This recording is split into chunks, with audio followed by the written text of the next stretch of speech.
with regards to election year and those types of things, you also have the budget. Yeah. Right. We talk about deficits. We talk about these CRs to make sure that we can fund the government through September.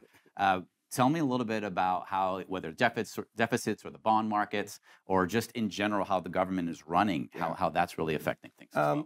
Overall, surprisingly, we're doing okay. The deficit and the debt are the thing that kind of gets miscorrelated. The deficit is our annual financial budget. And if it runs in a negative, we have a deficit that gets added to our debt. The debt is sitting at $35 trillion. And when we had interest rates at 0% from a Fed's fund rate, that wasn't a problem. It's a problem when our Fed's fund rate is 5.3%. We are now paying more in interest payments than we are in national defense. And that is over $1 trillion. The reason I say that, it's unsustainable long term. Washington knows this on both sides of the aisle. And that is why this will be a discussion point. And my only concern is you're in an election year. That continuing resolution you talked about only expands until October, which means right before the election, there's going to be a lot of drama and a lot of chaos around this discussion, but it's a serious discussion. And where I'm concerned, we cannot tax our way out of this. There has to be some conversation of, yes, even if we're going to raise more, we have to be able to know that that money is going to deficit reduction or debt reduction. And that's my own personal view, but you cannot raise more and spend more and still have big deficits and think it's helping at all the debt that we are carrying. At some point, I try to simplify things, but if we're going to raise extra tax revenues, can we actually pass a law that says 50% of that new tax revenue has to go to reducing debt? And we have to have a balanced budget, so we're not continuing to add to it. You'll still be able to raise, you'd still be able to spend, and at the same time, we would have some discipline around debt reduction. That's the thing that has to come out of this, and I don't know if it will, but I will tell you there's enough concern because you asked about the bond market. It's getting harder to sell our bonds, and the bonds have to be sold to finance our debt. So that all that coming together in this rate, and I am a believer that this rate environment may exist for a longer period of time, and it may never get back to zero. That makes this very problematic. Discipline in DC, not something you hear often.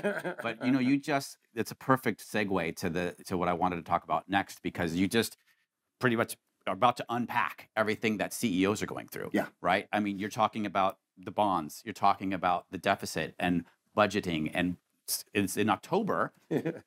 All of a sudden, it's going to be like, we have an election year. What are we doing about the economy? Are we going to pass a new budget? And Are you left? Are you right? Well, with interest rates, it's still above 5%. You talk about CEOs who are deciding what they're going to do with their money and the decisions that they're trying to make. And oftentimes, these are emotional decisions, but they have to be backed by finance. I think you have a saying around that emotion versus actually having facts. So what would you say about, how your feelings are with regards to how CEOs are thinking next? Well, I like to say, Tim, that how we feel is how we behave.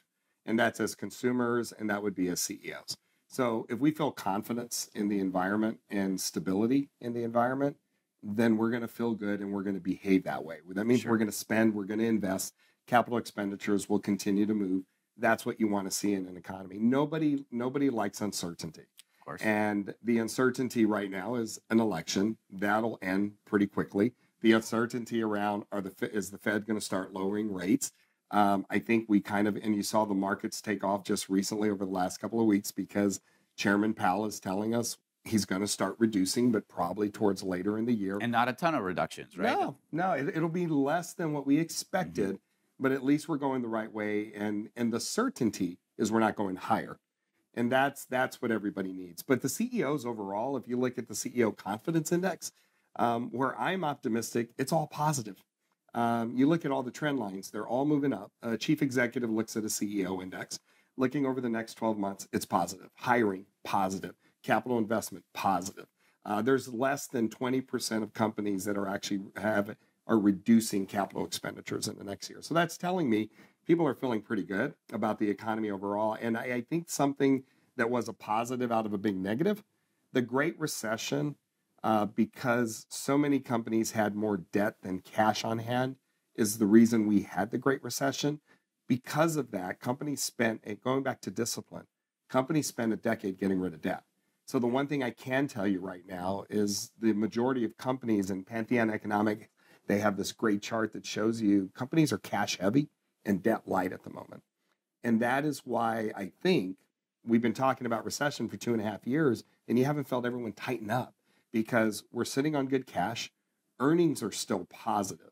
And that is the one thing that keeps surprising everybody. Overall, earnings of corporations are continuing to be positive, and JLL has this great forecast moving forward that shows you the earnings are getting more aggressively positive towards the end of this year, to the point of they're forecasting in Q4 a 14% in the S&P 500. It's massive. That's just telling me CEOs are feeling pretty good about the environment.